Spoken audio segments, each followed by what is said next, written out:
我也要向支持者和合作的厂商鞠躬道歉。A public apology from the campaign finance chief of former presidential candidate Ko Wen-je in response to allegations of corruption.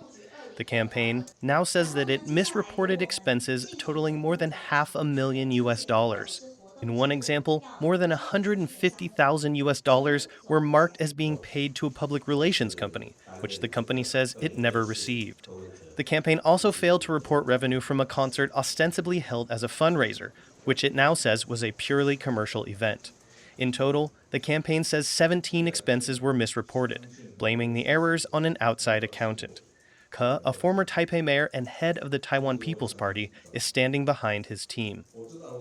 我们现在所有的支出，你知道吗？都有凭证，都用在选举相关的事务。更重要的，他没有跑到任何个人的口袋里面。我也保证，我们一定会继续努力，我们不会被任何挫折击垮的。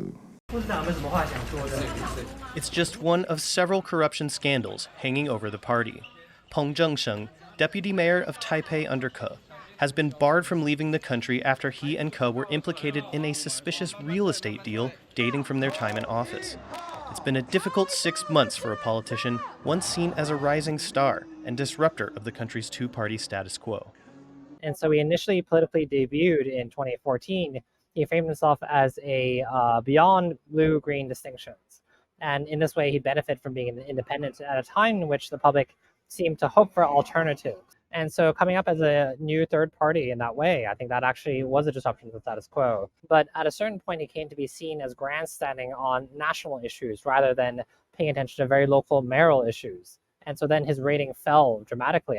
The TPP's cooperation with the main opposition KMT and its pushing of controversial reforms has seen its popularity plummet.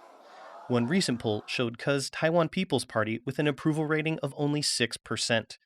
Even the party's apology press conference was disrupted by a protester. But just how bad is the political damage from these scandals? And with Ko as the party leader, if he falls, then that party has no future. And that also does mean an end to his presidential ambitions.